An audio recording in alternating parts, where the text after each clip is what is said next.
ከሰሃራ በታች የፍቅርተ ጂንስ ሱሪ ታጥቦ ከተሰጣበት የልብስ ማስጫ ገመድ ላይ ጠፋ። የትኛው ሱሪ የሚል ይኖራል። ፍቅርተ የነበራት አንድ ሱሪ ነበር።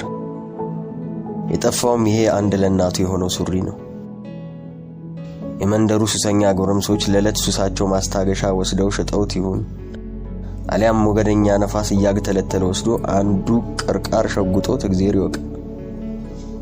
ግራም ነፈሰ ቀኝ ከተገዛ ገና 6 ወር ብቻ የሆነው ግርጌው ቀበኛ ከብታኝኮ እንደተወው ጨርቅ የተተፈተፈው የፍቅርተ ጥቁር ጂንስ ሱሪ ታጥቦ ከተሰጣበት ገመድ ላይ ጠፋ። ትልቅ የሀገር ቅርስ የጠፋ ያህል ነበር አንጀቴ ቁርጥ ያለው። እንደምና ጥንት የተከፈለበት የሀገር ድንበር የተቆረሰ ያህል ነበር ውስጤ በቁጭት የተንገበገበው። መርግጥ ይሄ ሱሪ በመታጠብ ብዛት የልጅነት ጥቁር ቀለሙ ተገፎ ግራጫ መሆን ጀምሮ ነበር። እንደውም እንደ ሰው ጸጉር በስተርጅና ነጫጭ ጭረት ጣል ጣል ያደረገበት ሱሪ ነበር። ቢሆንም እርጅናው ከሱሪው ሕያው ዋጋ ላይ ሽራፊ ሳንቲም ሊቀንስ አይቻለው። እርጅና የማያደበዝዘው እውነት የዘመን ብዛት የማያጠፋው ሐቅ አለና የዛ እውነት ማህደር ነው የተወሰደው። የፍቅርተ ሱሪ ጠፋ ማለት የመንደራችን ባንዲራ ጠፋ እንደማለት ነው። ይህ ሱሪ ተራ ሱሪ ብቻ አልነበረም። የማንነት መቋጠሪያ ጨርቅ፣ የተገፉ ድሆች እንባ ማበሻ ማህረብ፣ የፍቅር መከተቻ ከረጢት ነበር። ምን ያደርጋል ታጥቦ ከተሰጣበት ገመድ ላይ ጠፋ። አንዳንድ የደላው መንደርተኛ የፍቅርተ ሱሪ መጥፋቱን ሲሰማ ይሄ ሁሉ ላይ ታች ማለት ለአንድ አሮጌ ሱሪ ነው እያለ ወደ ጉዳዩ ይጣደፋል። በሰው ቁስል እንጨት ሰደዱበት ቢባልም ቅሉ እንዴት ሰው በራሱ ቁስል ላይ እንጨት ይሰዳል? ስለ ፍቅርተ ሱሪ የማይመለከተው ማን ነው? እኔ በበኩል ይሄ ፍቅርተ ሱሪ ከሚጠፋ የወለዱት ይጥፋ ባይ ነኝ። ስንለው ስንጮሆ የኖርነው ቃል ነበር የፍቅርተ ሱሪ። አብሮን የኖረ ቃል ጨርቅ ለብሶ የተከሰተው በፍቅርተ ሱሪ ነበር። ድንገት የቀኝ እጄን ስመለከተው 2 ጣቶቼን ከቦታቸው ላይ ባጣቸው እንኳን የዚህን ያህል የምደነግጥ አይመስለኝም። እዚህ መዲናችን ውስጥ ያለው የአፍሪካ ህብረት ህንጻ ድንገት ከስሩ ተነቅሎ የደረሰበት ጠፋ ቢባል እንኳን የፍቅርተን ሱሪ ያህል አያስደነግጠኝ። ኧረ ፍቅርተ ራሷ ብትጠፋ የሱሪያውን ያህል አያስደነግጠኝ። ስለዚህ ሱሪ የተዳፈነ ተስፋ የተኮላሸ ፍቅር አለና ሱሪው ሱሪ ብቻ አልነበረም። ሱሪ የጠፋ ቀን ከሰዓት በኋላ ወደ 8 ሰዓት አካባቢ ከመማርበት ኮሌጅ ስመለስ እማማ አመልወርቅ በራቸው ስር ሁሉ ጊዜ የሚቀመጡበት ጠፍጣፋ ድንጋይ ላይ ተቀምጠው አገኘኋቸው። አይናቸው ቡዝዝ ብሎ በሐሳብ በመመሰጣቸው እስካናግራቸው ድረስ አጠገባቸው መድረሴንም አላዩም ነበር። ለወትሮው እዚች ድንጋይ መቀመጫ ላይ የሚቀመጡት እጃቸው አጠር ሲል ለዕለት ቡና ብር ቢጤ ሲቸግራቸው ነበር። የድንጋይ ወንበሯ የመተከዣ መድረካቸው ናት። ማዘር ምን ነው ሰላም አይደሉም እንዴ አልኳቸው። ቀና ብለው ባባ ኳተሩ አይኖቻቸው ተመለከቱኝና ሳግ በተናነቀው አሳዛኝ ድምጽ የፍቅርዬን ሱሪ ወሰዱባት አብርሽ አሉኝ። ሊያናገሩኝ ቀና ሲሉ እያለቀሱ እንደቆዩ ፊታቸው ላይ ዳናውን የተወንባቸው ይናገራል። እነማን ናቸው ወሰዱት አልኳቸው። የሰማሁትን ባለማመን ቅስም ከሚሰብር ዜና በኋላ የተከሰተ የጅል የሚመስል ጥያቄ ምን አውቄ ብላ አብርሽ ከዚህ ከተሰጣበት ገመድ ላይ አንስተው ወሰዱት አሉና እንባቸውን ዘረገፉት። ድህነት እንደ ሸንኮራ መጥቶ ካደረቀው ሰውነት ይህን ያህል እንባ ይወጣል ብዬ አላሰብኩም ነበር። ሕይወት ምን ጊዜም አዲስ እንባ አላት። ከእንባቸው የበለጠ ፊታቸው ላይ ያረበበው ሐዘንና ምሬት ያሳዝን ነበር። አንጋጥጬ ልብስ ማስቀመጫ ገመዱን ተመለከትኩት። ወዲህ የኤሌክትሪክ ምሰሶ ላይ ወዲያ ደግሞ የአንዲት ጎረቤት የቤት ጣሪያ ማገር ላይ የተወጠረው ገመድ የተወረረ ከተማ መስሏል። ባንዲራውን እንዳወረዱበት የሰንደቅ ምሰሶ ተከሻው ቀሏል። ባዶ ለፍቅርተ ለኔ ለማማ አመለ ለመንደሩና ለሀገሩ ባዶነትን ትቶልን የሄደው ማን ነው? ይሄ ገመድ ባዶውን ውሎ አያውቅም ነበር። ቢጠፋ የጉግሳ አውራጣቱ የተሸነቆረ ካልሲ ወይም ደግሞ አሁን የጠፋው የፍቅርተ ሱሪ ተሰቅሎበት ነበር የሚውለው። የፍቅርተ ሱሪና የጉግሳ ካልሲ ሁሉ ጊዜም ገመዱ ላይ ጎን ለጎን ተሰጥተው ስለማያቸው የልብ ወዳጆች ይመስሉኝ ነበር። የፍቅርተ ሱሪ ከፍ ያሉት ንቀውት ዝቅ ብሎ የካልሲ ጓደኛ የሆነ ካልሲውን ቢጤዎቹ ንቀውት ቀን ከገፋው ሱሪ ጋር የዋለ አይነት። አንጋጥጬ ስመለከት ከገመዱ በላይ ጥርት ያለው ሰማይ ተዘርግቷል። የፍቅርተን ሱሪ የወሰዱት ሌቦች ለወትሮ ሰማዩ ላይ የማይጠፋውን ደመና የወሰዱት ይመስል ነበር። ሰማዩ ባዶ፣ የልብስ ማስጫ ገመዱ ባዶ። ሰማዩ እንኳን ባዶ አልነበረ። ነግቶ የረፈደባት የምትመስል ግማሽ ጨረቃ ትታያለች። የሱሪ ሌባው ግማሿን ጨረቃ ሸርፎ የወሰዳት ይመስላል። ቆይ ግን ሱሪውን የወሰደው ሌባ ከሆነ ሌባውን ምን ነካው? እንዴት የፍቅርተን ሱሪ ይወስዳል? እሺ ንፋስም ከሆነ ንፋሱን ምን ነካው? አቧራ ያስነሳ የቤት ጣራ ይገንጥል ቢፈልግ ያንን ከሰፈራችን ወደ ታች ያለውን የአድባር ዛፍ ከስሩ ገንድሶ ይጣለው። ግን እንዴት የፍቅርተን አንድ ለእናቱ የሆነ ሱሪ ይወስዳል? ምን ቁርጥ አድርጎት የመንደራችንን ባንዲራ ይደፍራል? በሌባው ተቆጣው፣ በነፋሱ ተቆጣው፣ በፈጣሪም ተቆጣው።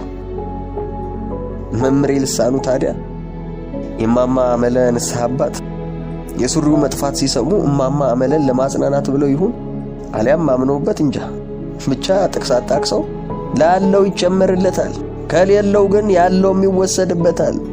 ወለተ ኪዳን ናይዞሽ።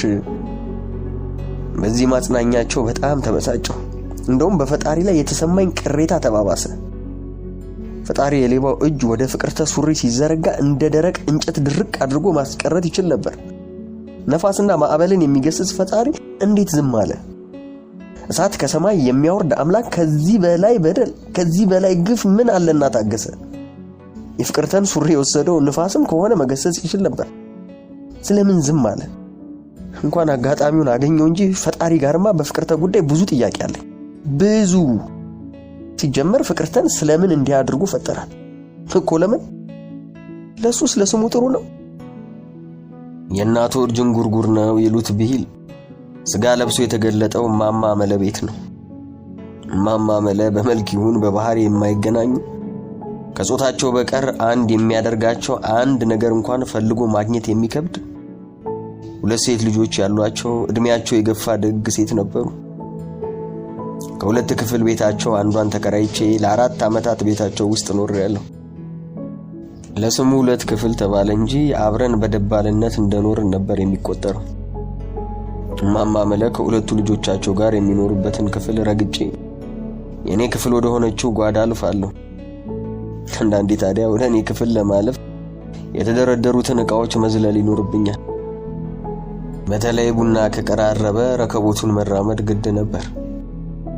የኔ ክፍል ከነማማ አመለ ክፍል የሚለየው በአንድ ስስ መጋረጃ ነበር። እኔ ቤት ሆኖ የማማ አመለን ቤት አጠቃላይ እንቅስቃሴ መመልከት ይቻላል።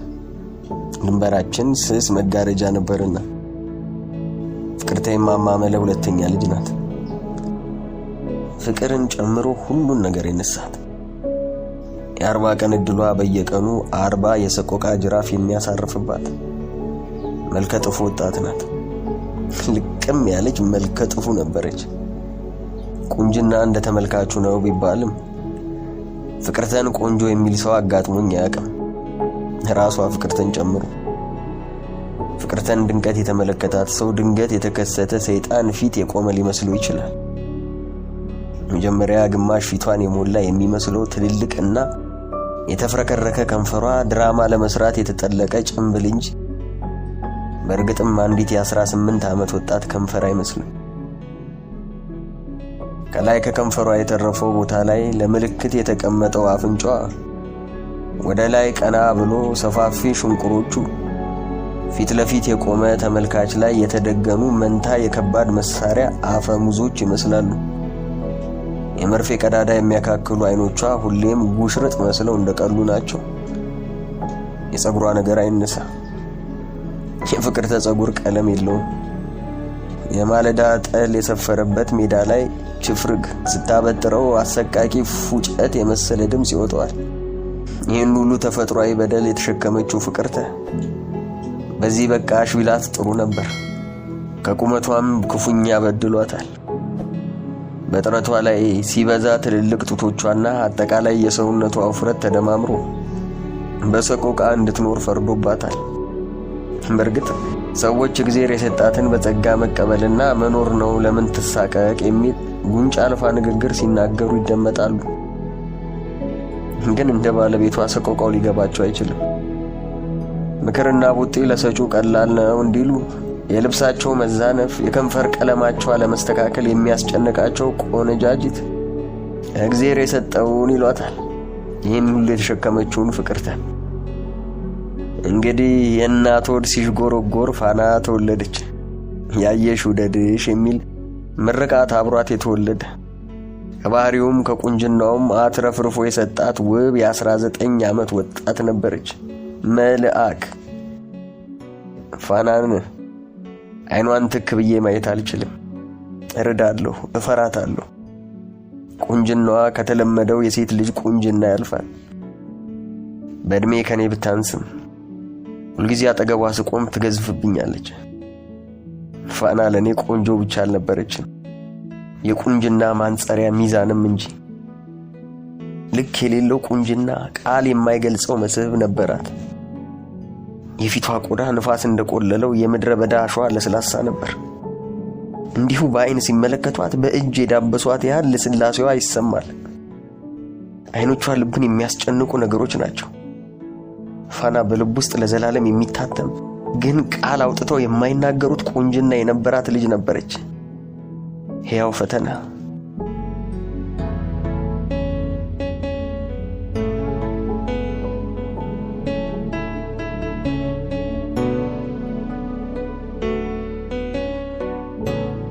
አዲስ አበባ ዩኒቨርሲቲ ንግድ ሥራ ኮሌጅ ኮሜርስ ተማሪ ነበርኩ። ለአንድ የክፍለ ሀገር ልጅ ይቅርና አዲስ አበባ ተወልደው ላደጉት ልጆችም ቢሆን ንግድ ሥራ ኮሌጅ መማር ከባድ ነበር።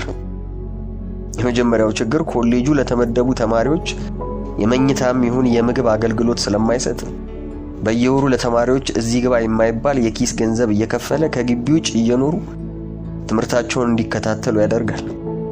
ተማሪው በአካባቢው ቤት አፈላልጎ በመከራየት ትምህርቱን ይቀጥላል።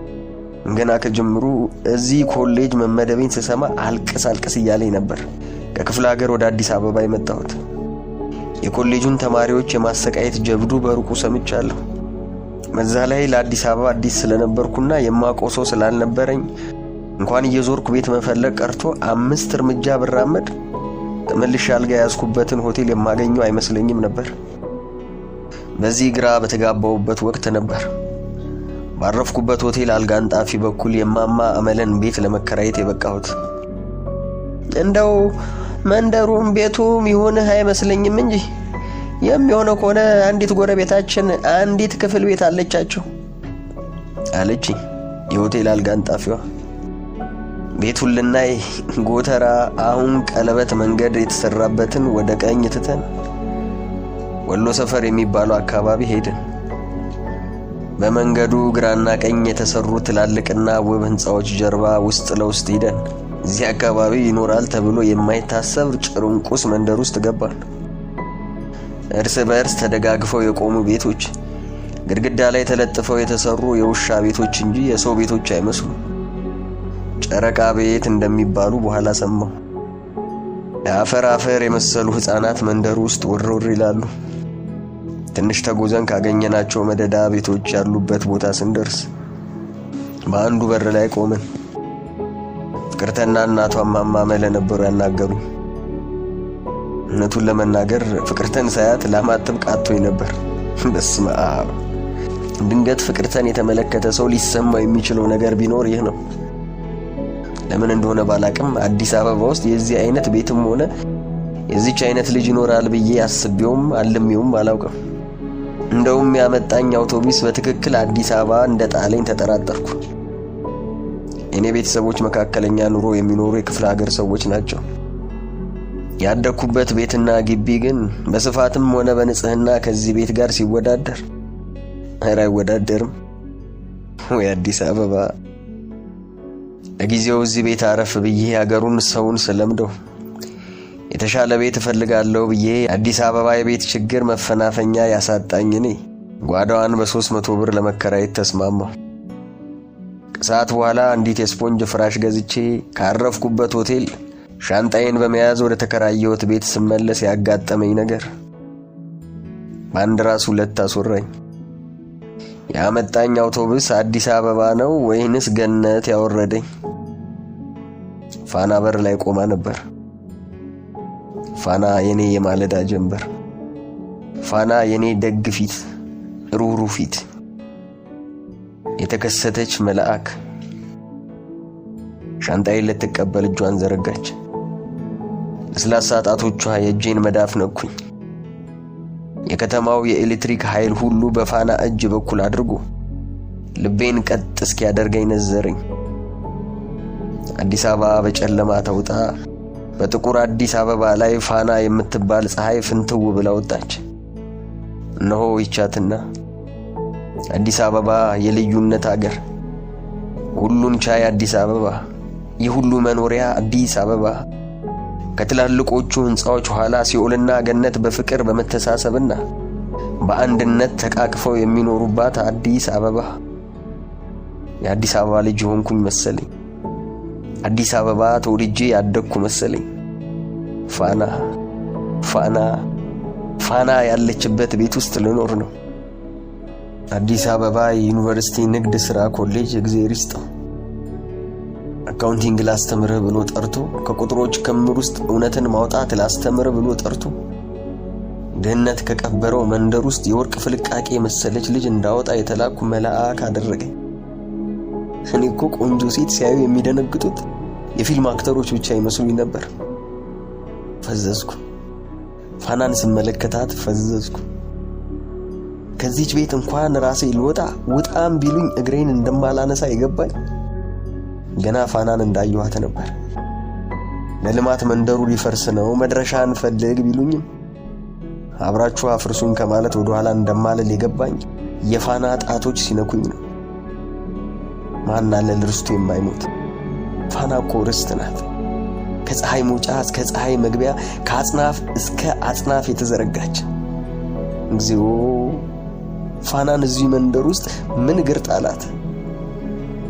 መቼም ከዚህ ቤት በሆነ መንገድ አውጥተው ቢጥሉኝ አረቃው እንደጣሉት ውሻ ጫካ ወስደው እንደወረወሩት ድመት የፋናን ኮቴ ያነፈነፍኩ ተመልሼ እዚሁ መገኘት አይቀርም። ማንም ችኩል ቢለኝ ግድ አይሰጠኝም። ፋናን ገና ስመለከታት ልቤ ውስጥ የማይናወጥ የፍቅር ሐውልት ቆሟል። ማንም ብትሆን ግድ አይሰጠኝም። ቤት ውስጥ ምንሽር የታጠቀ ጓንዴ ተራሱ ስር ያስተኛ ባሏ ቢቀመጥ 7 ልጆች እማማ እያሉ የሚንጫጩባት ሴት ብትሆንም ግድ የለኝም። ፋናን አየኋት፣ ወደድኳት። በቃ ይሄ ሁሉ ነገር የሆነው 1 ደቂቃ ባልሞላ ጊዜ ውስጥ ነው። እና ይህን ሁሉ ሰኮንድ ዘላለም የሚያክል ደቂቃ ፋናን አይቼ ባፈቅራት ቸኮልክ የሚለኝ ማን ነው?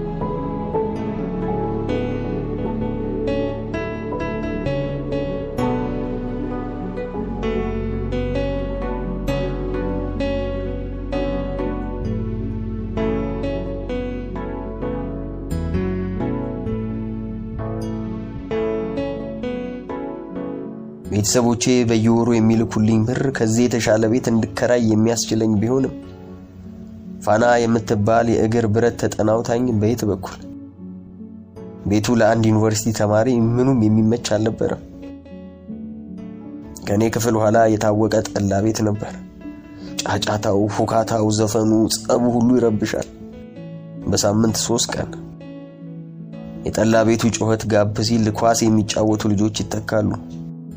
ግድግዳዬን በኳስ ሲነርቱት የቤቱ ምርጊት አፈሩ በለጠፍኩት የግድግዳ መሸፈኛ ወረቀት ስር እየተንኮሻኮሸ ሲፈርስ ይሰማኛል። ይህን ሁሉ ሲችለው ደግሞ የጠላ ቤቱ አሻሮ ሲታመስ፣ የጠላ ቤቱ ቂጣ ሲጋገር አሻሮ የሚሸት እንኩሮ የሚተነፍግ ጭስ ጠባብ ክፍሌን ይሞላታል። ይህን ሁሉ ችግር ግን ቤቱን እንድጠላው አላደረገኝም። ፋናን ስመለከት ጫጫታው የፍቅር ሙዚቃ፣ ጭሱ ፍቅርን የሚያጥን የገነት ከርቤ እስኪመስለኝ ይሰማኛል።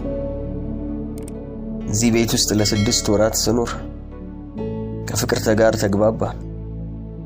ማማ አመለ ጋር የእናትና የልጅ ያህል ተቀራረበ። ከፋና ጋር ግን ከሰላምታ ውጭ አንዲት ቃል ተለዋውጠን አናውቅም። ፋና እዛው ተቀምጣ አንድ ቤት እየኖርን ትናፍቀኛለች። አትናገር፣ አትጋገር፣ ዝም። ፋና ቤት ውስጥ አለች ማለት ማንም ቤት ውስጥ የለም እንደማለት ነው። ዝምታ ይነግሳል። የፋናን ድምፅ አንዳንዴ ለ4 ለ5 ቀናት አልሰማውም እዛው እያለች።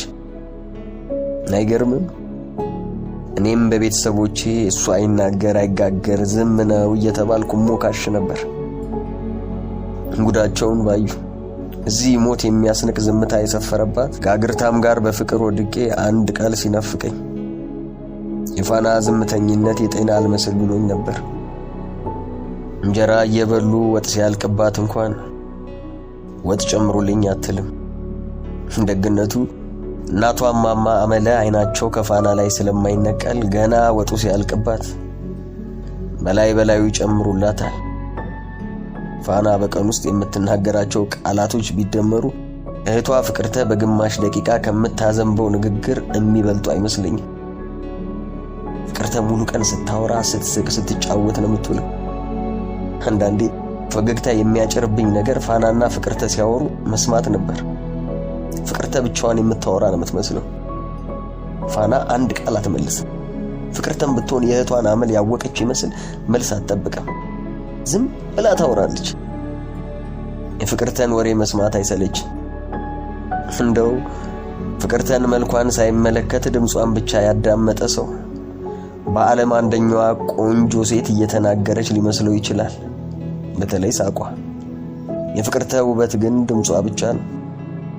ስምን መልአክ ያወጣዋል የሚባለው ብሂል እውነት ከሆነ የፍቅርተን ስም ያወጣው መልአክ ድምጿን ብቻ በሆነ መንገድ አድምጡ ፍቅርተ ብሎ ሳይሰይማት አልቀረም። ማማ አመለ ወርቅ ብርቱ እናት ነበሩ። ሁለቱን ሴት ልጆቻቸውን ያሳደጉት ካላባት ነው።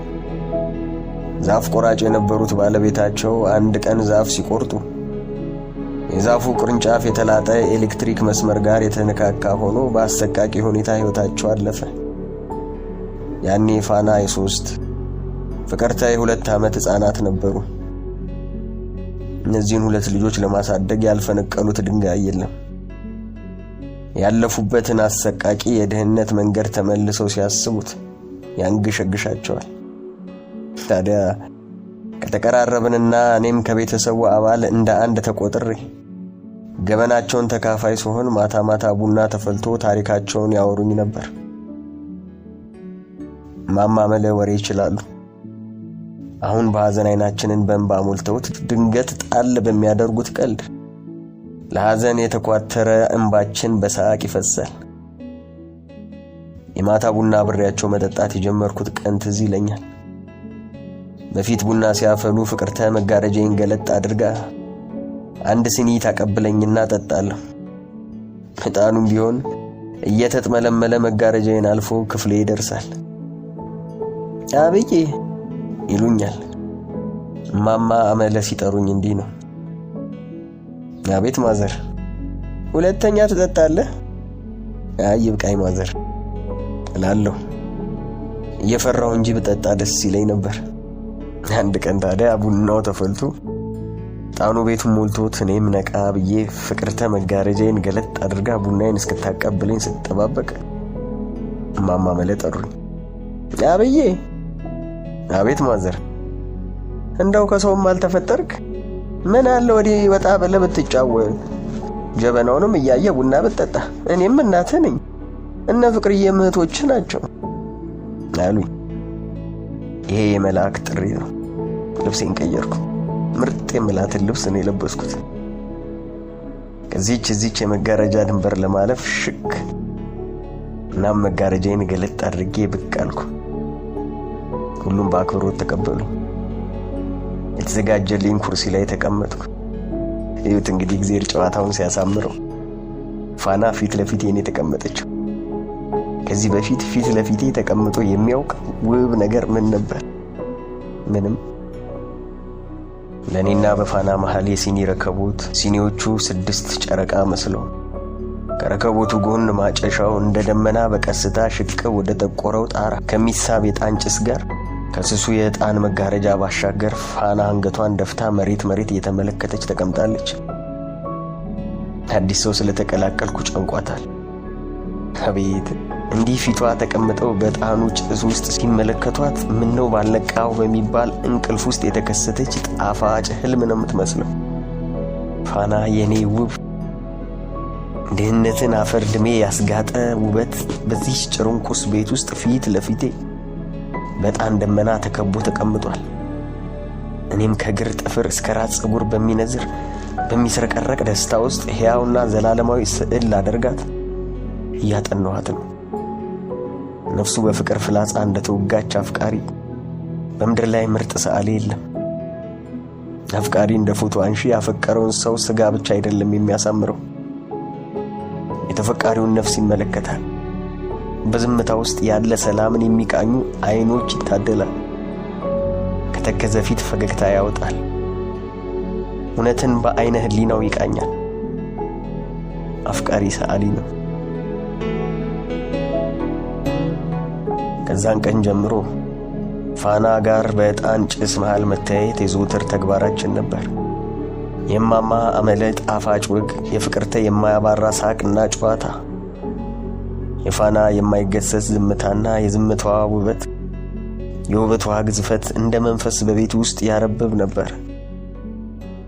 ያችን የድህነት ጎጆ ሙሉ ያደረገ መልካም ቤተሰባዊ ፍቅራችን ለ4 ዓመታት አብሮ ኖሯል። ድህነት ክፉ ነው። ድህነት ምኑም አያኮራም። ድህነት ያስጠላል። አንድ ቀን ትንሽ ራሴን ስላመመኝ በጊዜ ወደ ቤት ተመለስኩ። ማንም አልነበረም። የት እንደሄዱ እንጃ። ወደ ክፍሌ ገብቼ ፍራሽ ላይ በደረቴ ተደፍቼ ተኛው። ብዙ ሳልቆይ ፍቅርተ ከውጭ እየተጣደፈች ገባች። መኖሬን አላወቀችም። እኔም ካለ ወትሮዬ ዝም ብዬ በመጋረጃው አሻግሬ እመለከታታለሁ። አለ አይደል አንዳንዴ መናገር የሚታክትበት ጊዜ። ፍቅርተ የሆነ ቦታ ልትሄድ በጥርፊያ ላይ እንደሆነች ታስታውቃለች። ከአሮጌው አልጋ ስር ዚፖ የተበላሸ አንድ የልብስ ማስቀመጫ ሻንጣ ጎትታ አወጣች። ይህ ሻንጣ የቤተሰቡ ብቸኛ የልብስ ማስቀመጫ ነበር። ከፈተችውና ልብስ መምረጥ ጀመረች። ትዕይንቱ አሳዛኝ ነበር። አንዱን ታነሳና በሁለት እጆቿ ራቅ አድርጋ ይዛ እያገላበጠች ትመለከተዋለች። አልጋው ላይ ትጥላለች። ሌላውን ታነሳለች፣ ትጥላለች። የማማ አመለ የክት ቀሚስና ነጠላ፣ የፋና 1-2 ተራ ቀሚሶች፣ እናም የፍቅርተ በርካታ ነጫጭ ቲሸርቶች። ሻንጣው ውስጥ የነበረው ልብስ በሙሉ አለቀ። ፍቅርተ ለቴት ላሰበችው ቦታ የሚመጥን አንድም የረባ ልብስ አላገኘች። በረጅሙ ተነፈሰችና በአንድ እጇ ወገቧን ይዛ በሌላ እጇ ጠጉሯን እያከከች ግራ ተጋብታ ለብዙ ደቂቃዎች በትካዜ ቆመች። ከዛም በቁጣ ልብሱን ከአልጋው ላይ ገፋ ወደ ሻንጣው ወረወረችውና ሻንጣውን ዘግታ በርግጫ ወደ አልጋው ስር ገፋችው። በዚች ቅጽበት ጓደኞቿ ከውጭ ጠሯት። ፍቅር ቶሎ በይ እንጂ ረፈደኮ። እናንተ ሂዱ ኤልሲ፣ ሌላ ቀጠሮ አለኝ ረስቼው ነበር አለቻቸው። ጓደኞቿ ሄዱ። ፍቅርተ አልጋው ጫፍ ላይ ተቀምጣ ስቅስቅ ብላ ማልቀስ ጀመረች። ወይ መልክ ይለኝ፣ ወይ ደህና ቤተሰብ ይለኝ፣ ሰው ጋር መቀላቀያ እንኳን አንዲት ልብስ ያጣል ሰው። አንዲት ልብስ እግዚአብሔር አሁንስ ብትገለኝ ምን አለበት? በስንት ነገር ከሰው በታች ታደርገኛለህ አለች በምሬት። አልቅሳ ሲወጣላት እንባዋን ጠራርጋ አንዲት ትንሽ መስታወት ወደ ሰቀለበት ጥግ ሄደችና መስታወቷን አውርዳ አንዴ ከንፈሯን ሰብሰብ አንዴ ለቀቅ እያደረገች መልኳን ስትመለከት ቆየችና መስታወቱን ወደ ቦታው እየመለሰች አስቀያሚ ብላ በምሬት ተናገረች። ማታ የተለመደው ቡናችን ላይ ግን ፍቅርተ በሳቅ ስትፍለቀለቅና ምንም ነገር ያልተሰማት ልጅ መስላ መሸች። ሳቅ የደስታ ምልክት ነው የሚሉ የዋሆችን ታዘብኳቸው። ከዛን ቀን ጀምሮ የፍቅርተ ልብሶች ማስተዋል ጀመርኩ። የፍቅርተ የሚበዙት ልብሶቿ ነጫጭ ቲሸርቶች ነበሩ። እነዚህ ቲሸርቶች ከተለያዩ ድርጅቶች በነፃ የሚታደሉ የተለያዩ መፈክሮች ደረታቸውና ጀርባቸው ላይ በተለያየ ቀለማት የታተሙባቸው ሲሆኑ ብዙዎቹ ለአንድ በዓል ወይም ለሆነ ቀን መታሰቢያነት የተዘጋጁ ናቸው። አንድ ቀን ታዲያ ፍቅርተ ልብስ አጥባ ቲሸርቶቹ የተሰጡበት ቆሜ ስመለከት ገረመኝ። የፍቅርተ ቲሸርቶች ታጥበው ሲሰጡ የኢትዮጵያ ችግሮች በሙሉ ታጥበው የተሰጡ ነበር የሚመስሉት። የእናቶችና የህፃናት ሞት ይቁም በቀይ ቀለም ደረቱ ላይ የተጻፈበት ቲሸርት፣ ከኤችአይቪ ኤድስ ራሳችንንና ቤተሰባችንን እንጠብቅ በሰማያዊ፣ ፖሊዮን ከኢትዮጵያ እናጠፋለን በጥቁር፣ መስኮት በመክፈት የቲቪ በሽታን እንከላከል በቀይ፣ ችግኝ በመትከል አካባቢያችንን ውብና ጽዱ እናድርግ በአረንጓዴ። ከነጫጭ ቲሸርቶቹ ለየት ያሉት ደማቅ ቀይና ቢጫ ቲሸርቶች ደግሞ የታላቁ ሩጫ በኢትዮጵያ አርማ የታተመባቸው ነበሩ። ፍቅርተ ብትበሳጭ እውነት አላት። የዘመኗን ወጣቶች የአዲስ አበባን ቆነጃጀት በእነዚህ ቲሸርቶች መወዳደር ዘበት ነው። እያንዳንዷ ወጣት ሴት ውስጥ እድሜ የሚያመጣው የቁንጅና ውድድር አለ። መልክ ያለው በመልኩ የሌለው በዘመናዊና ውብ ልብሶቹ ውድድር ውስጥ አለበት። በዚህ የታይታ ዘመን ግባቸው መታየት የሆነ እልፍ አላፍ ወጣቶች የማይታዩ መስዋዕቶችን የሚከፍሉት ወደው አይደለም። መታየት መኖርን ማረጋገጫ አንድ ምስክርነት ስለሆነባቸው እንጂ። እናም ለመታየት እይታ ውስጥ የሚገባ አልባሳት አንዱ መስፈርት ነው። በዚህ ውድድር ላለመውደቅ የከፋ ዘቅት ውስጥ የሚወድቁትንም ቤት ይቁጠራል።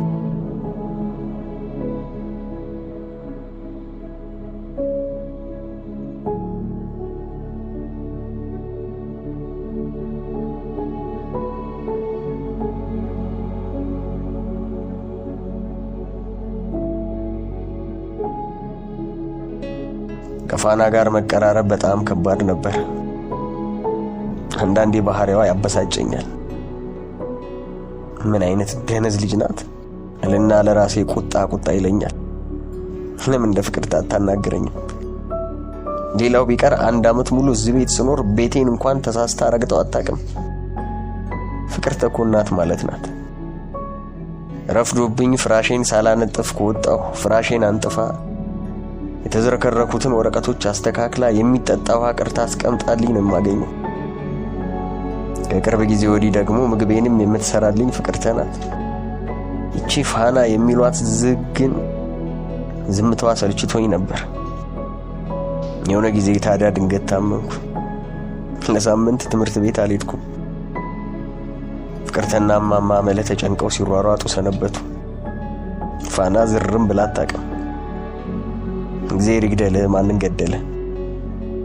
አንድ ቀን ሳትጠይቀኝ ድኜ ተነሳሁ። ፋና የምትባል ልጅ በቃች። ሳልፍ ሳገድም ወረውርላት የነበረውን ሰላምታዬን እኔም አቆምኩ።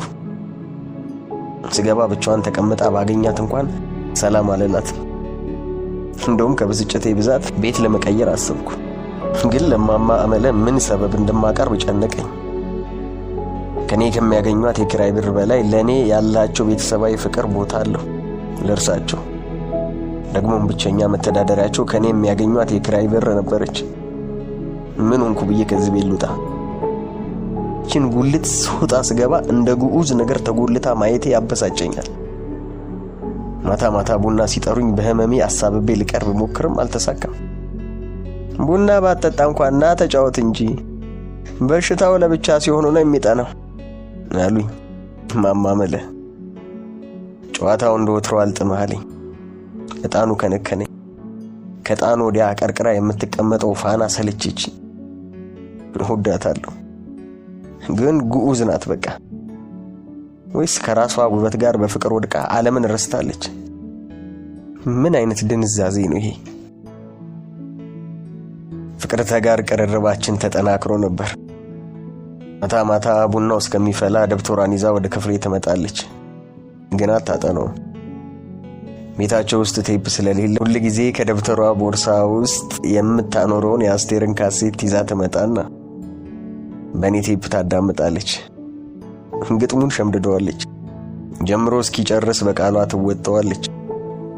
ሙዚቃውን እንደ ሙዚቃ ሳይሆን እንደ መርዶ ነበር ፊቷን አጨፍግጋ የምታዳምጠው። አንድ ቀን ሙዚቃውን እያዳመጠች እንባዋ በጉንጯ ላይ ኮለል ብሎ ወረደ። ምን ሆንሽ ፍቅርተ አልኳት ደንግጬ። ምንም ብላ ተነስታ ከክፍሌ ወጣች። ከዛን ቀን ጀምሮ ፍቅርተ ወትሮ አልነበረችም። የሌላትን አመል መነጫነጭ ጀመረች። ከመሬት ተነስታ ታለቅሳለች። በትንሽ ነገር ይከፋታል። ከወራት ልመና በኋላ ጭንቀቷን ተነፈሰችው። ፍቅርተ ፍቅር ይዟት ነበር። ፍቅር እንደያዛት ስትነግረኝ እግዚአብሔር አምላክ ሆይ የነገስታት ንጉስ የዓለም ሁሉ ፈጣሪ ኃያል እባክህ ይህች ልጅ ፍቅር የያዛት ከኔ እንዳይሆን እርዳኝ ብዬ ጸለይኩ። ከ8ኛ ክፍል ጀምሮ አብረን አንድ ክፍል ላይ ተማርነው።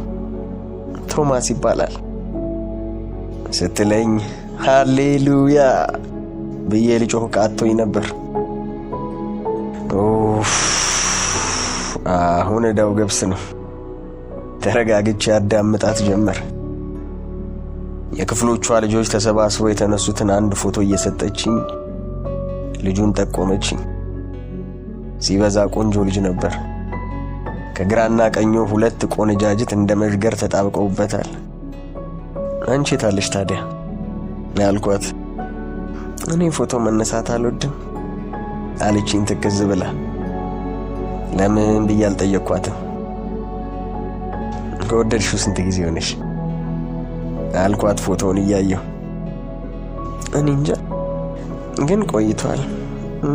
3 ዓመት እና 3 ዓመት ሙሉ ስታፈቅሪው እርሱ ምን አለ?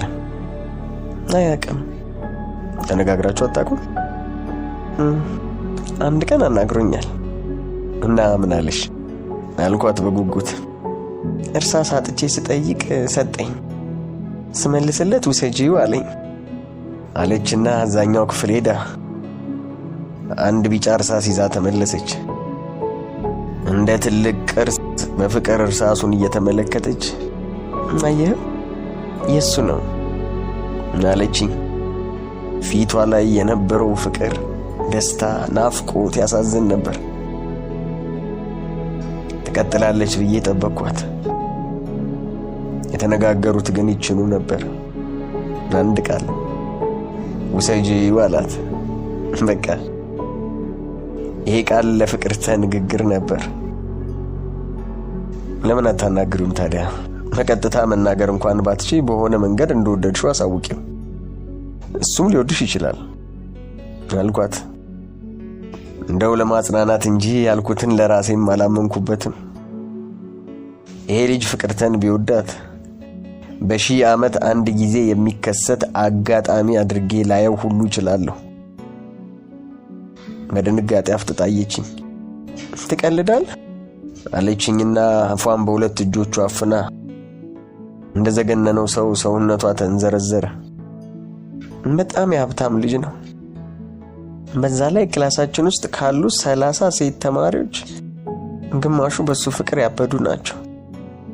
በረፍት ሰዓት ጎታችሁ ብዙ ነው። በዛ ላይ ጎበዝ ተማሪ ብላ በምሬት ፊቷን አጨፈገገች። ዝም ብያየኋት። ፍቅርተ ይበልጥ በቀረቧት ቁጥር ይበልጥ መልከ ጥፉ የምትሆን ምስኪን ነበረች። በቦዙ አይኖቿ ባዶን እየተመለከተች ምሬቷን አብሰለሰለች። የሆነ ነገር ያስፈልጋል ለመፈቀር፣ አንድ የሆነ ነገር ያስፈልጋል።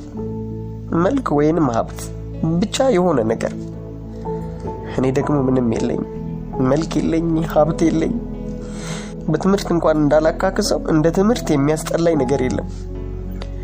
ማማ እንዳይከፋት ነው የምማረው። ችኮኛል። ከቤት ባልወጣ ደስታዬ ነው። ማንም ባያየኝ ደስታዬ ነው አለችና እንባ ይፈስ ጀመር። ፍቅርተ ለፍቅር ሀብት መልክ ምናምን ቢያስፈልግ ኖሮ እኮ አታፈቅሪም ነበር አልኳት። ካፌ ነጥቃ በቁጣ መናገር ጀመረች። ንግግሯ በምሬት የተሞላ ነበር። እንኳን ለፍቅር ለተራ ሰላምታም ሀብት ያስፈልጋል፣ መልክ ያስፈልጋል። አንተ አስቀያሚ ወጣት ሆነ ታውቃለህ? አስቀያሚ ሴት ሆነ ታውቃለህ? ህመሙ አይገባህም አብርሽ። መገፋቱ ስሜት አይሰጥህም። ይኸውልህ እንኳን አሁን ህፃን ሆነን እኔና ፋና መንገድ ላይ ስንሄድ ያገኘን ሁሉ ፋናን አገላብጦ ጉንጯን ይስምና እኔን ግን መጨረስ አልቻለች። እንባዋ ቀደማት። 18 ዓመት አልፎኛል። እስካሁን አንድ ወንድ እንኳን ጠይቆኝ አያውቅም። አንዳንዴ እንዴት እንደተፋቀሩ ይቅርና ያፈቀሩት ጋር እንዴት እንደተጣሉ ሴቶች ሲያወሩ እቀናለሁ። ከፍቅረኛ ጋር መጣላት በራሱ ያስቀናኛል፣ ይናፍቀኛል። ሰው ሆነ በፍቅር መጋጨት በራሱ ከሰው እኩል ያደርጋል። የሚጣላህም የሚወድህም በሌለበት ዓለም መኖር ካለመኖር እኩል ነው። ፍቅርተ በአንዴ ተቀየረችብኝ፣ አስፈሪ ሆነችብኝ። ንፍጧ ባፍንጫዋ ተዝረከረከ። እንባዋ ፊቷን አጨቀየው። አስቀያሚነቷ ሙሉ ሆነ። ስታሳዝን 18 ዓመት እኮ ትንሽ እድሜ ነው። ገና ነሽ። ወደፊት የሚያፈቅርሽ የራስሽ ሰው ይመጣል አልኳት። ልክ የሚያፈቅራትን ሰው የቀጠርኩት ይመስል በእርግጠኝነት ግን ውስጤ መቼም ቢሆን ፍቅርተን የሚያፈቅር ሰው በምድር ላይ የሚፈጠር አይመስለውም። እናገራለሁ ግን የምለውን እኔም አላምንበትም። በቅሬታ ፈገግ ብላ ልትሄድ ተነሳች። እስካሁን በስሜት ባወራችኝ ነገር ሀፍረት ተሰምቷት ነበር። ማታ ቡና ላይ ግን ስትስቅ ስትጫወት ዓለም የሞላላት ደስተኛ ወጣት ትመስል ነበር። ስቃይን አፍኖ እንደ ፍቅርተ መሳቅ ትልቅ ብቃትን ሳይጠይቅ አይቀርም። ፋናን እንዳኮረፍኳት 15 ቀናት አለፉ። 15 የሚያንገሸግሹ ቀናት። ወደ ጓዳዬ ስገባ ፋና ያለችበትን ክፍል ማለፍ በሲኦል ውስጥ እንደማለፍ ነበር ለኔ። የመገፋት ስሜት ይሰማኝ ነበር። የመናቅ ስሜት ይሰማኝ ነበር። ልክ በ15ኛው ቀን ከትምህርት ቤት ስመለስ ፋና ብቻዋን ቤት ውስጥ ተቀምጣ ነበር። ሰላም ሳልላት አልፌ ወደ ክፍሌ የገባሁና ደብተሬን ፍራሼ ላይ ወርውሬ እኔም ፍራሼ ላይ በጀርባ ተንጋልዬ ተኛሁ። ለምን እንደሆነ እንጃ። ፋናና እኔ ብቻችንን ቤት ስንሆን ይጨንቀኛል። የማደርገው ሁሉ ግራ ይገባኛል። እንዳናግራት የሚገፋፋኝ ነገር አለ፣ ግን አፌ አይከፈትም። እግሬም ወደ እርሷ ስንዝር መራመድ አይችልም። ለራሷ ደንዛ እኔን ማደነዘዘች። በጀርባዬ ተኝቼ ያሰብኩ እያለ የበሬ መጋረጃ በቀስታ ሲገለጥና የውጭው ብርሃን ያሳደደው የሰው ጥላ ሲያርፍብኝ ታየኝ። መጀመሪያ ፍቅርተ መስላኝ ነበር። ቀጥ ብዬ ተመለከትኩ። የተሰበሰበውን መጋረጃ በእጇ እንደያዘች ፋና በሬ ላይ ቃፊር መስላ ቆማለች። መንፈስ ዝም ብዬ አየኋት። ተሻለ አለችኝ። እውነቱን ለመናገር ሳቄ ነበር መጀመሪያ የመጣው። አዎ ደህና ነኝ አልኳት። መጋረጃው ደቃ ተመልሳ ሄደች። ውስጤ ሊዳፈን ዳር ሲል የነበረውን ፍቅር ቆስቆሳው ሄደች። የተዳፈነ ፍላጎቴ በአንዲት ቃል እንደገና ነበልባል ሆኖ ፋናን በመሻት ያንገበግበኝ ጀመር። ለሌላ ዘላለም እዚሁ ቤት እንደምኖር እያሰብኩ ነበር። ሲቆይ የገባኝ አንድ ነገር ቢኖር ፋና እንኳን ሌላ ሰው ጋር ራሷም ጋር ለማውራት የምታፈር አይነት ልጅ መሆኗን ነበር። የተቋረጠ ሰላምታዬን ቀጠልኩ። ፋናም ከወትሮው በጣም ትንሽ ቀረብ ያለችኝ መሰለኝ። ይህን ቀረቤታ በሌላ መንገድ ለመግለጽ ካስፈለገ በአይን የማይታይ በጣም ደቂቅ የሆነ የመቀራረብ ለውጥ ልንለው እንችላለን። ከተለመደው መቀራረብ በ100 ሚሊዮን እጅ ያነሰ ረቂቅ የነፍስ መቀራረብ ለእኔ ግን ይታየኛል። ፍቅር የሚሉት አጉሊ መነጽር አይኖቼ ላይ ተደንቅሮ ነበርና የማያሳየኝ ነገር አልነበረም። የማይታዩ መቀራረቦች ተደማምረው ወደሚታይ መቀራረብ ለመቀየር ዓመት ወስደዋል። ይሄ ቀስ እያለ የተገነባ ጽኑ የመቀራረብ ግንብ የወሬ ዛዛታ 10 ጊዜ የመማማል ሲሚንቶ አልነበረም ጸንቶ እንዲቆም ያደረገው። መሰረቱ ዝምታ ነበር። በእኔና በፋና ውስጥ ዝምታ ነበር።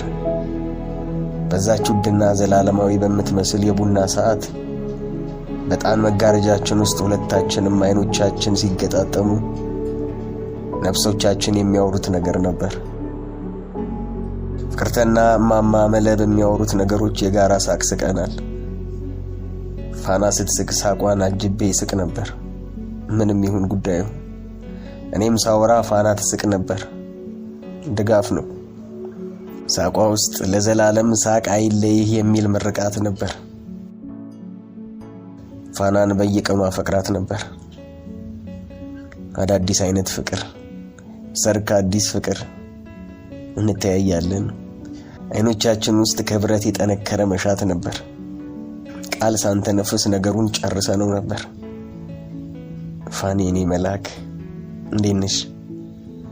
አብርሽ የኔ ጌታ ዛሬ ናፍቀኝ ነበር። የት አምሽተህ ነው? ምን አንድ ሙዛዝ አስተማሪ ሲሟዘዝብኝ አመሸ። ፋኒዬ ነው በቃ እንደዚህ የምናወራ ይመስለኛል። ራሴ በፈጠርኩት የሐሳብ ንግግር በደስታ አብዳለሁ። እኔና ፋኒ ተግባብተናል። ማማ መለና ፍቅርተ እዚህ ቤት ውስጥ የታፈነ ገሞራ ሊፈነዳ እየተብላላ መሆኑ በጭራሽ አልገባቸውም። ፍቅር ወሬ ያስፈልገው። አዳሜ ጉድ የሆነው የስጋም የነፍስም አይኖቹን ዘግቶ ስለ ፍቅር እየደሰኮረ ነው። እኔና ፋኒ አይኖቻችንን ከፍተናቸው ነበር። እናም በአይኖቼ የፋናን ልብ እየተመለከትኩ ነበር። ወዶኛል። የፋናም አይኖች ልቤ ላይ ከተደገሰላቸው የፍቅር ድግስ ድርሻቸውን አንስተው ሲመለሱ ይታወቀኛል። የሰው ልጅ ዕድሜ በወራት ቢሰየም ያ ጊዜ ለኔና ለፋና መስከረም ነበር። የህይወታችን መስክ በአደይ አበባ የተሽቆጠቆጠበት የመኖር ጅማሬ። ቀስ በቀስ ፋና ወደ ክፍሌ ጎራ ማለት ጀመረች። ፍራሽ ጫፍ ላይ ተቀመጥና እናወራለን። ስለምን እንደምናወራ አላውቅም። ብቻ ፋና ካለች አውራ ይለኛል። ለፍላፍ ይሆናለሁ። ብዙ ጊዜ ፍቅርተም አብራን ስለምትሆን ነፃ ሆነን አናወራ። አንድ ቅዳሜ ቀን ከሰዓት በኋላ ፍቅርተ የት እንደሄደች እንጃ ቤት አልነበረች። ማማ መለም ለቅሶ ቤት ሄደው ነበር። ፋና መጣችና መጋረጃዋን ገለጥ አድርጋ በር ላይ ቆመች። ፋና ግቢ ካላልኳት አትገባም። ፋኒ ግቢ አልኳት። ገባችና ፍራሹ ጫፍ ላይ ተቀመጠች። እኔም ፍራሽ ላይ ተቀምጫለሁ። ጎን ለጎን ነን። ፋና እንደ እንግዳ መሬት እያየች ተቀምጣለች። ውስጤ በሐሴት ይጨፍራል። በዓለም ላይ ካሉ እጹብ ድንቅ ነገሮች ሁሉ ትልቁ ነገር ጎኔ ተቀምጧል። ፍቅር። ከብዙ ዝምታ በኋላ ዳምም ያልጠየቅሽኝ ለምንድን ነው ያልኳት። ጥያቄ ድንገተኛ ነበር። ደግሞም የመቼውን ህመም አንስቼ እንደወቀስኳት ለራሴም ገርሞኛል። ቤተ ክርስቲያን ስሄድ እንዲሻለ ጸልይ ነበር። በጣም ነበር የተጨነቅኩት። ደግሞም እንዲሻለ ተስዬ ነበር አለችኝ። ውስጥ ያዘነ እና ስለትሽን አስገባሽ ያልኳት እንደ ቀልድ ነበር የጠየቅኳት።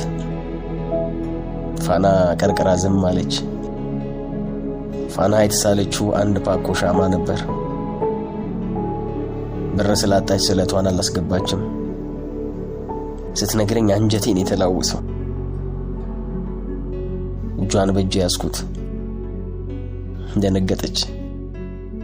ቀስ አድርጋ እጇን ወደ ኋላ ለመሳብ ሞከረች። እኔ ግን እጇን ይዤ ወደ እኔ ሳብኳት። ሰውነቷ ይንቀጠቀጥ ነበር። ቀና ብላ አየችኝ። አይኖቿ በእንባ ተሞልተው ነበር። ከንፈሮቻችን ሲገናኙ የፋና ጉንጮች ላይ እንባዋ ተዘረገፈ። ጥብቅ አድርጌ ያቀፍኳት። ደረቴ ላይ ተለጥፋ በእጆቿ የወገቤን ዙሪያ አቀፈች።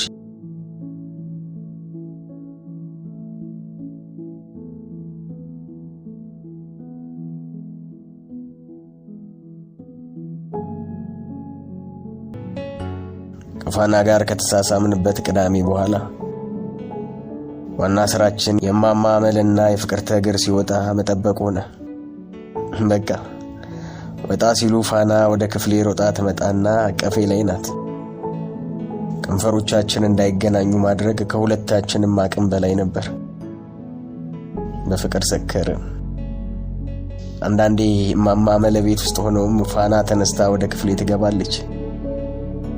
አብርሽ ስራ ይዛል እንዴ ትላለች። ማማ አመለ ከትምህርት ጋር የተያያዘ ነገር አድርገው ስለሚያስቡት በጭራሽ አይጠራጠሩም። ፋኒ ወደ ክፍሌ ትገባና እንደ እብድ ትስመኛለች። ከሚፈታተነኝ ስሜት ጋር እየታገልኩ ማማ አመለ እንዳይሰሙ የተቻለኝን ሁሉ አደርጋለሁ። ፋኒ ግን መሳሳም ከጀመረች ነፍሷን አታውቅም። ማንም ቢመጣ ግድ አይሰጣትም። ማታ ማታ ቡናችን ላይ ስንቀመጥ ፋኒ አይኖቿን ከኔ ላይ መንቀል አትችልም። በቃ አይኗ ቡዝዝ ብሎ ታየኛለች። አስተያየቷ ይጨንቀኛል። ፍቅርተ ድንገት ብትጠራጠር ብዬ እፈራለሁ። ደግነቱ ፍቅርተ ሳታቋርጥ ስለምታወራ ሁለታችንንም አትመለከትም። ፋና ትምህርት ማጥናቷን ሁሉ እርግፍ አድርጋ ተወችው። በየምክንያቱ እኔ ክፍል መመላለስ ሆነ ስራዋ።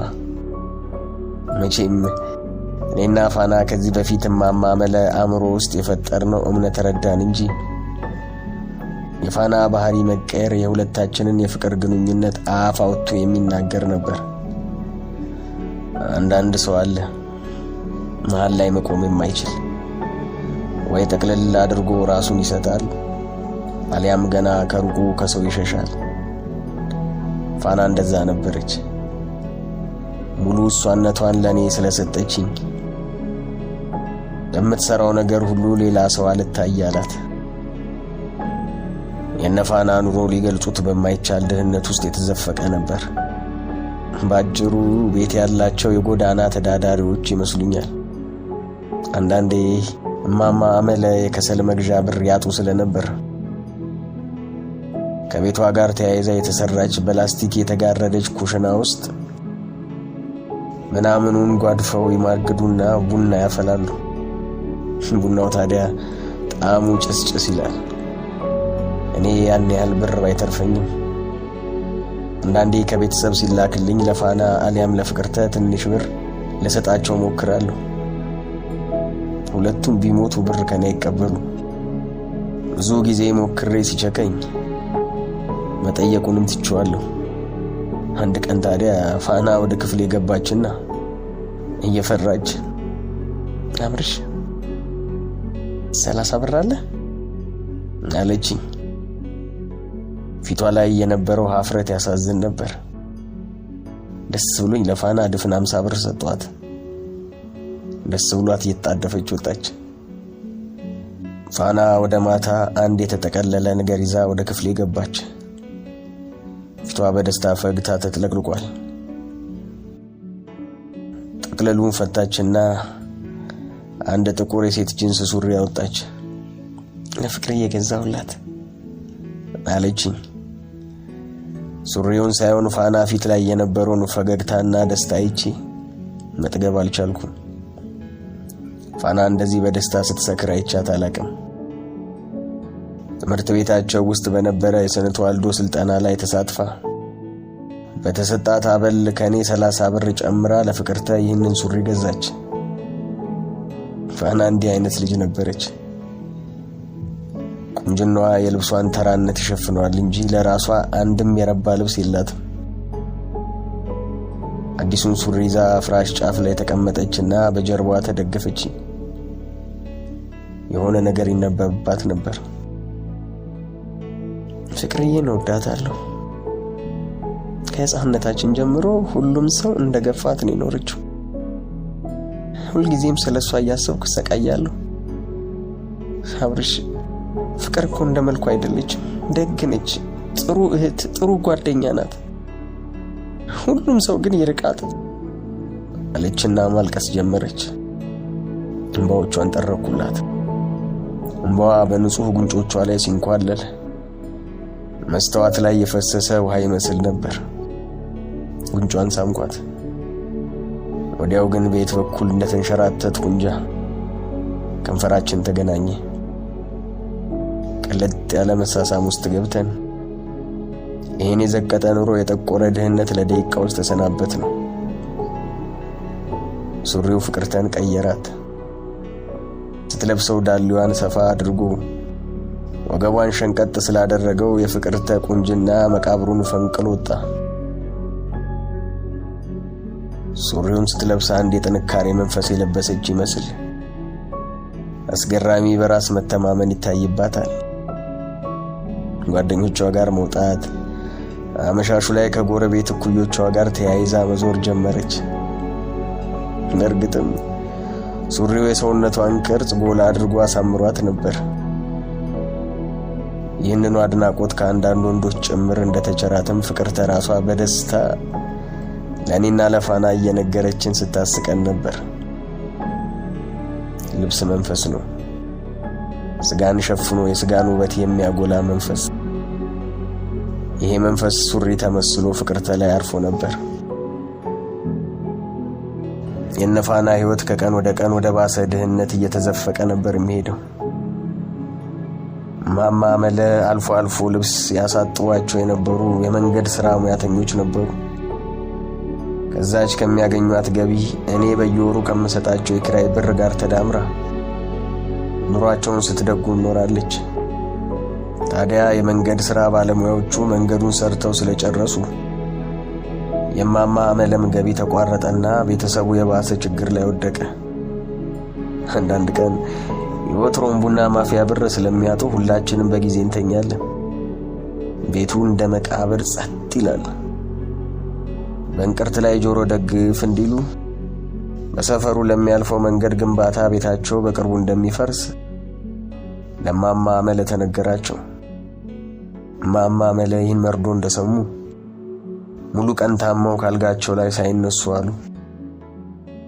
አንድ ቀን ታዲያ ፍቅርተ ትምህርቷን አቋርጣ ካፍቴሪያ በቃጣቢነት ለመቀጠር መወሰኗን ለቤተሰቡ አሳወቀች።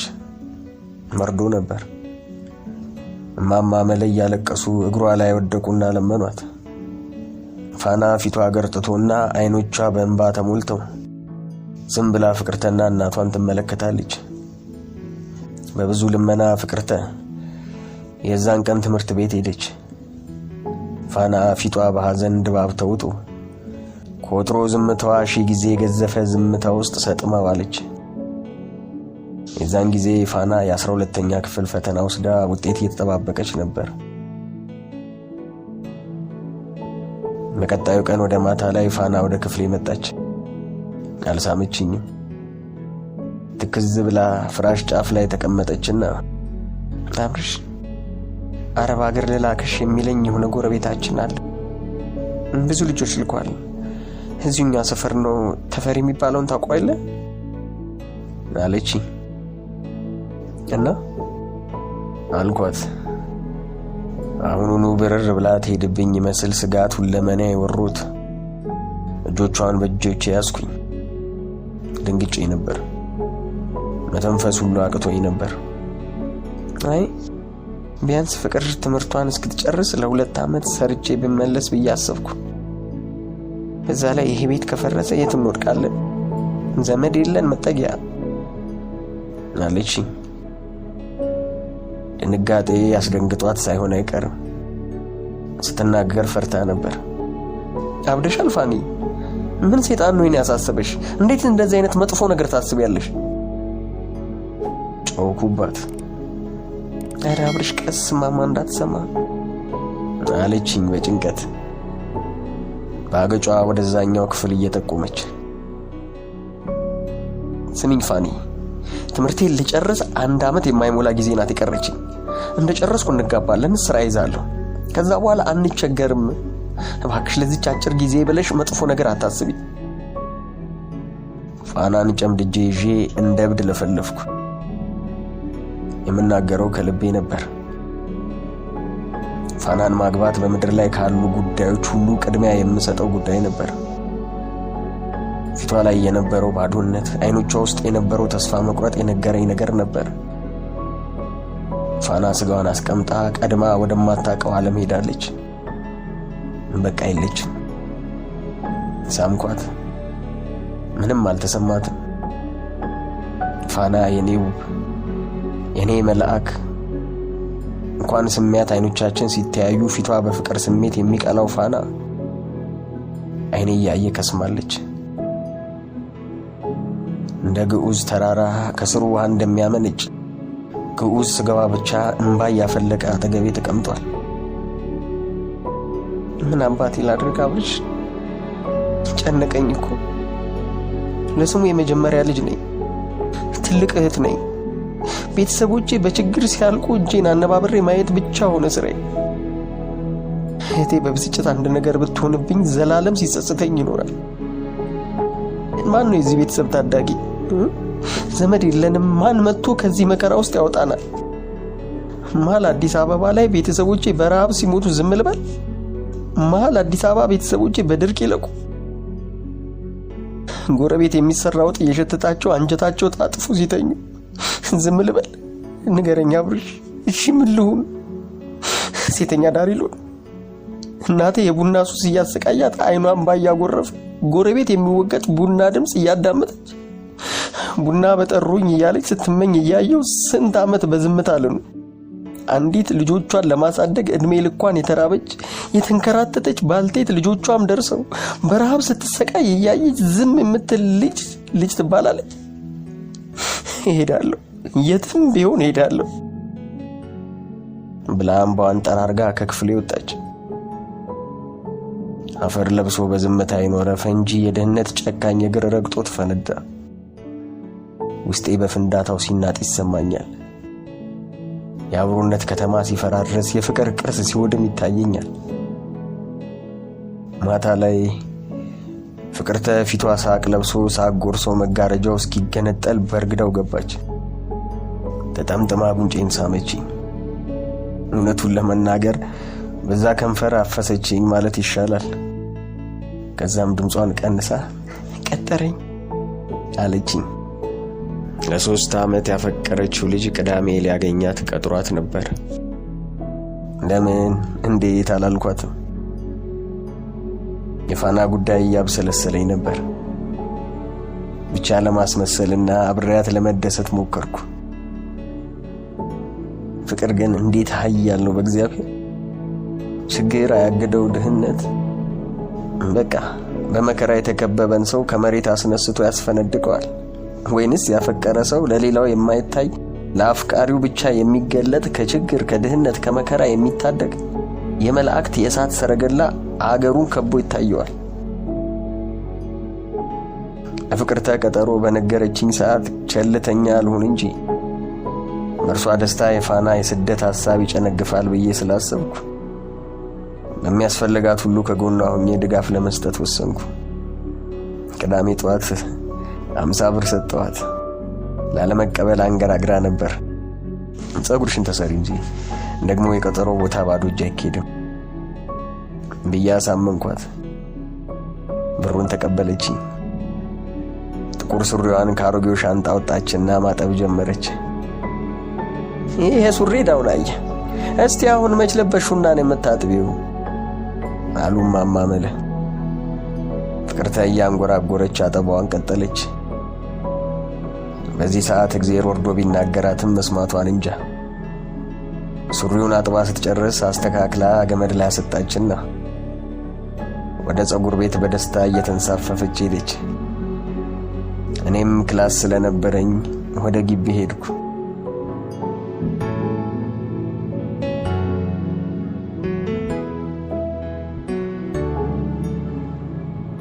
ከሰዓት በኋላ ወደ 8 ሰዓት አካባቢ ከመማርበት ኮሌጅ ስመለስ እማማ መለወርቅ በራቸው ስር ሁሉ ጊዜ በሚቀመጡባት ጠፍጣፋ ድንጋይ ላይ ተቀምጠው አገኘኋቸው።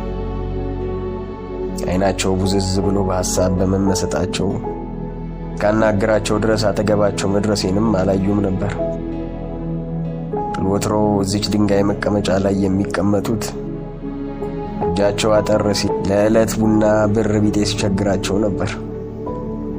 የድንጋይ ወንበሯ የመተከዣ መድረካቸው ናት። ማዘር ምን ነው ደህና አይደሉም እንዴ አልኳቸው። ቀና ብለው እንባ በቋጠሩ አይኖቻቸው ተመለከቱኝና ሳግ በተናነቀው አሳዛኝ ድምፅ የፍቅርዬን ሱሪ ወሰዱባት አብርሽ አሉኝ። ሌባ ቁሳቁስ ብቻ ሳይሆን ተስፋ ጭምር እንደሚሰርቅ የገባኝ ያኔ ነው። ፍቅርተ ለዓመታት ስትመኘው ከኖረችው ፍቅር በታምር ከተሳካ ቀጠሮ በአንድ ሱሪ ምክንያት መቅረት አልፈለገችም። ይሁዳን በሆዷ አድርጋ ሰፈር ውስጥ ወዳሉ ኩዮቿ ሁሉ እየሄደች ልብስ እንዲያውሷት ጠየቀች። አልተሳካም።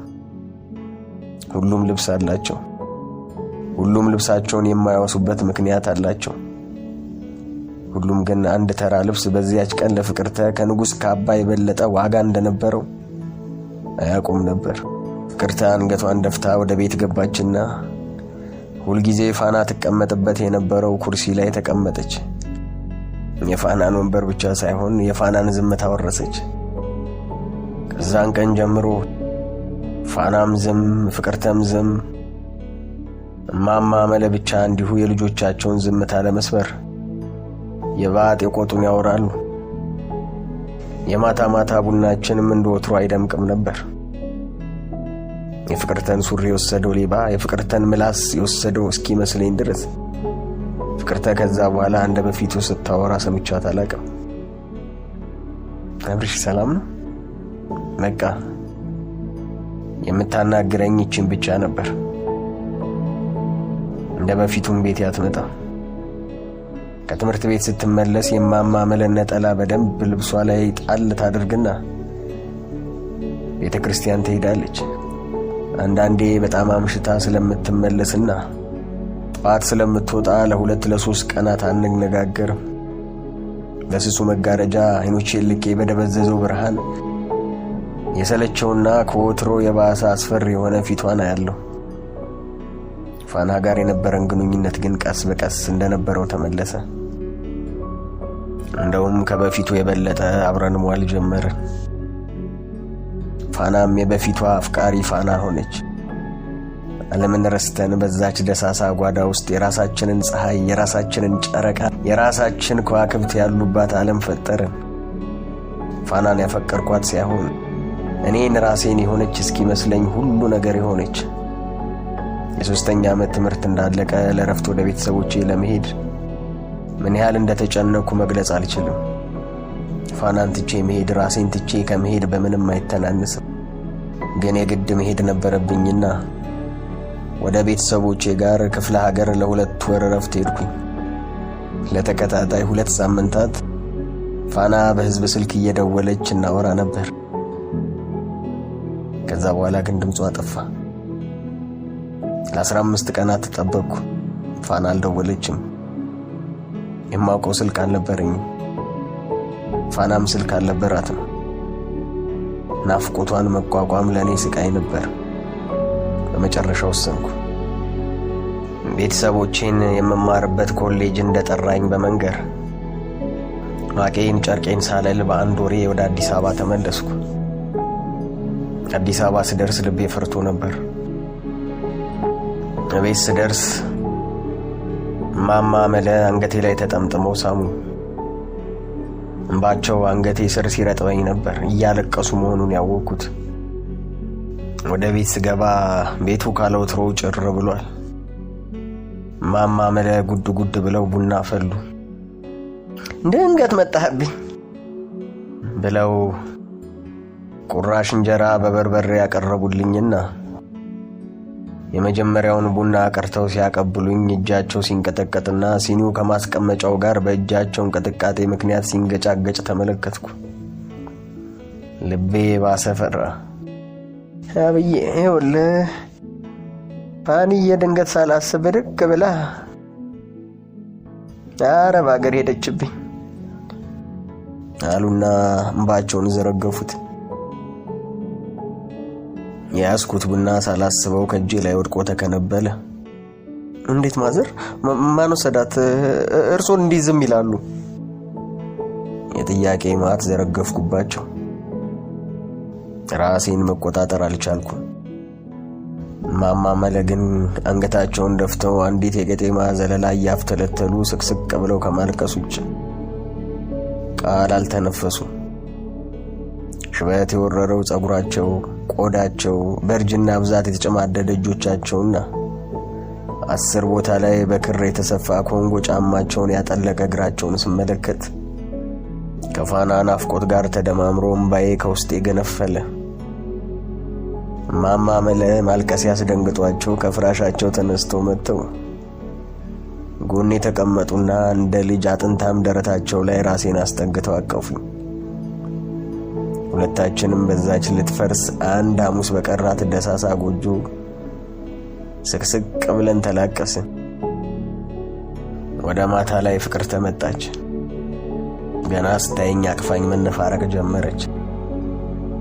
በቀጣዩ ቀን የማደርገው ነገር ግራ ገብቶኝ ፍራሼ ላይ ተቀምጬ ስቆዝም ፍቅርተ ወደ ክፍሌ ገባችና የተጣጠፈ ወረቀት ሰጠችኝና ወደ ክፍሏ ተመለሰች። ፋና የጻፈችልኝ ደብዳቤ ነበር። የፋኒ ትናንሽና ቁልጭ ያሉ ጽሑፎች። አብርሺ መቼም እንደምታዝንብኝ አውቃለሁ። ጨካኝ ትለኛለህ አውቃለሁ። ግን በሌለበት እዚህች ብዙ ነገር ያሳለፍኩባት ጓዳ እየገባው ስንት ቀን አለቀስኩ መሰለ። ችግራችን ገፋኝ። በየቀኑ የማየው ነገር አንገሸገሸኝ። ካንተ በላይ የቤታችንን ችግር የሚያውቅ ማን አለ አብርሽ? በእርግጥ የዛን ጊዜ ለመሄድ ማሰበኝ ስነግርህ የሆንከውን ነገር አይቼ ሐሳቤን ቀይሬ ነበር። ግን የፍቅርዬ ሱሪ የጠፋ ቀን በቃ ወሰንኩ። እንዳትቆጣኝ ሐሳቤንም እንዳታስቀይረኝ ፈርቼ ተደብቄ ደላላው ሰውዬ ጋር አስፈላጊውን ሁሉ ጨረስኩ። አንተ ለረፍት እስከምትሄድ ነበር የምጠብቀው። ፍቅርዬ በውስጧ የሞተውን ፍቅር የከሰመውን ተስፋ ማዳን የምችልበት ሌላ ነገር የለኝም። አፈቅርሃለሁ አብርሽ፣ አከብርሃለሁ እና መለሳለሁ። እግዚአብሔር እንዲረዳኝ ጸልይልኝ። ስለምታፈቅረኝ ከልብህ እግዚአብሔርን እንደምትለምንልኝ ያውቃለሁ አብርሽ። እዛ ትልቁ ዲክሽነሪ ውስጥ የነበረውን ጉርድ ፎቶግራፍን ሳላስፈቅድ ወስጄዋለሁ። ሁሉ ጊዜም ላይክ እፈልጋለሁ። ሁሉ ጊዜም አብርሽ፣ ግን እንዳትረሳኝ። ሁሉ ጊዜም አፍቅረኝ አብርሽ። ተወደኝ የለ ማማን ተወዳት የለ ፍቅርን ተወዳት የለ። እኔ እናንተ በፍቅር ልናሳልፋቸው ከምንችላቸው ውድ የፍቅር ጊዜያት 2 ዓመት ለምንወዳቸው ሰዎች ብንሰጥ ሁሉንም ነገር ታውቀዋለና ይቅር ትለኛለህ ብዬ አስቤ ነው። እንኳን እንዲህ ርቄ መሄድ ከዚህ መጋረጃ አልፌ ከክፍል ስወጣ አልቀሽ አልቀሽ እኮ ነው የሚለኝ አብርሽ። እፈራለሁ። ከፊቴ ምን እንደሚጠብቀኝ አላውቅም። ግን ምን አባቴ ላድርግ? መብርሃን ትርዳኝ። ደብዳቤውን አንብቤ ስጨርስ አቅመ ቢስነት ተሰማኝ። በቃ ካሁን በኋላ እድሜ ልኬን ለማንም ለምንም የማልጠቅም ከንቱ መሆኔ ገዘፈብኝ። ፍራሽ ላይ በደረቴ ተኝቼ ወደዛኛው ክፍል በትካዜ መመልከት ጀመርኩ። ከመጋረጃዬ ባሻገር ድህነት የነገሰበት ዓለም ይታየኛል። የተራቡ ባልቴቶች ቅንጦት ባሰከራት ከተማ ስር ተደብቀው ይታዩኛል። ሊሰደዱ የሚያኮበኩቡ ወጣቶች ታዳጊ አጥተው ይታዩኛል። ትምህርታቸውን ትተው ለጉልበት ሥራ የተሰለፉ ወጣቶች ይታዩኛል። ለዕለት ጉርስ ለዓመት ጉርስ የተቸገረ ቤተሰብ ይታየኛል። ከመጋረጃው ወዲህ ክፍሌ ውስጥ ሬዲዮ ያወራል። ስለ ሙዚቃ ያወራል፣ ስለ ልብስ ያወራል፣ ስለ ጽዳት ያወራል፣ ስለ እድገት ያወራል፣ ስለ ፖለቲከኞች ምርጫ ያወራል፣ የአገር መሪዎችን ያሞካሻል። ሬዲዮ አጠገብ በልቼ የተረፈኝ ዳቦ በወረቀት ተጠቅልሎ ተቀምጧል። ከጎኑ እንቁላል የተጠበሰበት መጥበሻ ከነተረፈ የእንቁላል ጥብሱ ይታየኛል። እኔ ያለሁበት ሆነው የማማ አመልን ቤተሰብ ሲመለከቱት ይህ ቤት ከሰሃራ በታች ነው። ችግሩ፣ ተስፋ ማጣቱ፣ ስደቱ የተጧጧፈበት፣ ሰው በአይነ ውሃው የሚጠላበት፣ በተፈጥሮ መልኩ ደረጃው ከፍ ዝቅ የሚልበት ይህ ቤት ከሰሃራ በታች ነው። እኔ ቤታቸውን ተከራይቼ የምኖረው ስደተኛ ባለቤቶቹ ተወልደው ባደጉበት ጓዳ በችግር ሲሰቃዩ እየታዘብኩ ነውና ይሄ ቤት ከሰሃራ በታች ነው። አዲስ አበባ እንዲህ ናት። አገሬ ከነጭ ልብሷ፣ አገሬ ከጠጅና ጮማ ግርጌ ጃትና በስስ መጋረጃ ድንበር የተካለሉ ጎረቤቶች አንዱ ብሩን መጣያቶ በጠጋብ ሽቅብ ሲሸና ከመጋረጃው ጀርባ በረሃብ ክንብል የሚሉ እልፎች የሚኖሩባት አገሬ ቻትን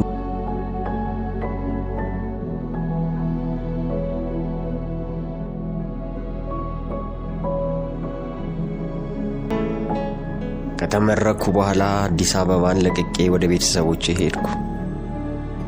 እዛው ስራ ስላገኘው አዲስ አበባን ለ4 ዓመታት ተመልሼ አላየኋት። ፋናም በውስጤ ደበዘዘች። ቀስ በቀስ ያቺ የፍቅር ጀንበር በመለያየት አድማስ ጠለቀች። ሌላ ህይወት፣ ሌላ ታሪክ ውስጥ ገባው። ከ4 ዓመታት በኋላ የማስተርስ ትምህርቴን ለመቀጠል ወደ አዲስ አበባ መጣሁ። ሂድ እያለኝ ከ6 ወር በላይ እነማማ አመለ ሰፈር ሳልደርስ ቆየሁ። ምን እንዳስፈራኝ ባላቅም ውስጤ በፍርሃት ይታመስ ነበር። አንድ ቀን ግን ወሰንኩ። ታክሲ ይዤ ወደ ወሎ ሰፈር ሄድኩ። ከታክሲ ስወርድ የገጠመኝ ነገር አስደንጋጭ ነበር። እነ ፋና ቤት ይቅርና ሰፈሩ ራሱ ምልክቱ ጠፍቷል። ሰፈሩ የለም። መንገድ ሆኗል። ቀለበት መንገድ ሆኗል። በረሃ ሆኗል። ወገቤን ይዤ ቆምኩ። ግራ ገባኝ። እንደ አዲስ ፋና ናፈቀችኝ። እማማ አመለን ማየት ፈለግኩ። ሁሉም የሉም። ተስፋ ቆርጬ ተመለስኩ። ከብዙ ጊዜ በኋላ የማስተርስ ትምህርቴን አጠናቅቄ በምርቃቴ ማግስት ለምርቃት የተነሳሁትን ፎቶዬን ለመውሰድ ካዛንቺስ ወዳለ አንድ ፎቶ ቤት ሄድኩ። ሮዳስ የምትባል ልጅ አብራኝ ነበረች። ሮዳስ ፍቅረኛዬ ናት። ፍቅር ከጀመረን ዓመት አልፎናል። እርሷም እንደኔ አዲስ አበባ ዩኒቨርሲቲ ማስተርሷን ስትሰራ ነበር የተገናኘ ነው። ፎቶ ቤቱ እንደደረሰን ፎቶውን ያነሳንን ልጅ አገኘ ነው። የምርቃት ኮሚቴ ሆኜ ስሰራ ፎቶ የሚያነሳው ልጅ ጋር በደንብ ተግባብተናል። ፎቶአችንን እስኪሰጠን ለኔና ለሮዳስ ሻይ አስመጥቶልን ስለ ምርቃት ፎቶአችን የባጥ የቆጡን እያወራልን ስንጠብቅ ድንገት ፎቶ ቤቱ መስታወት ላይ የተለጠፈ አንድ 30 በ40 ሴንቲሜትር ስፋት ያለው ፎቶ ተመለከትኩ። ምን አስፈንጥሮ እንዳስነሳኝ አላቅም። ወደ መስታወቱ ተንደርድሬ ሄድኩና ቆምኩ። ፋና ራሷ ናት። የራሷ የፋና ፎቶ ነው።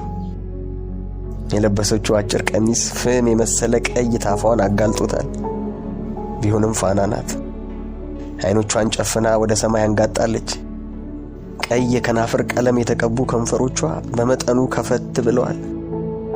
ጸጉሯ ባጭር ተቆርጦ ወርቃማ ቀለም ተቀብቷል።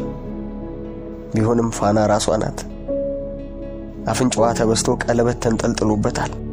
ጡቶቿ ደረቷ ላይ በሰፊው እስከ ሆዷ ድረስ ቀድ ባለው ቀሚስ ምክንያት ግራና ቀኝ በግማሽ ብቅ ብለው ይታያሉ። ራቁቷ ናት ማለት ይቀላል። ተረበሽኩ። ጩሁ አለኝ። ጓደኛዬን ሮዳስን ረስቻት ጉርድ ፎቶ በመቀስ እየቆራረጠ ከመደርደሪያ ኋላ ወደ ቆመው ፎቶ አንሺ ተመለከትኩና ወደ ፋና ፎቶ በእጄ እየጠቆምኩት ይህች ልጅ ታውቃታለህ ብዬ ጠየቅኩት።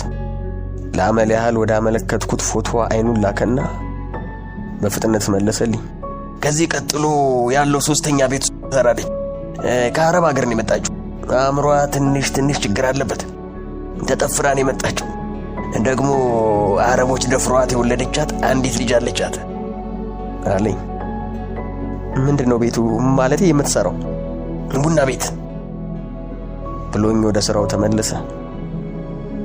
እና ቡና ቤት ውስጥ ምንድነው የምትሰራው አልኩት ባለማመን። ቀና ብሎ በመገረም ተመለከተኝና ሴት ልጅ ቡና ቤት ውስጥ ምን ልትሰራ ትችላለች አብርሽ ብሎኝ ጥያቄን በጥያቄ መለሰልኝ። ቀስ ብዬ ስዞር ሮዳስ ጎኔ ቆማ ልጁ የተናገረውን ሁሉ ስታዳምጥ አገኘኋት። ፎቶአችንን ተቀብለን ስንወጣ ሮዳስ እንደ ቀልድ እንዲህ አለችኝ። ደሞ ብለህ የሴተኛ አዳሪ አድራሻ መጠየቅ ጀመርክልኝ? አልመለስኩላትም። ሮዳስ ዛሬ ካለችበት የትምህርትና የኑሮ ደረጃ ላይ ቆመው ቁልቁል ወደ ፋና ከተመለከቱ ፋና ከሰሃራ በታች ናት።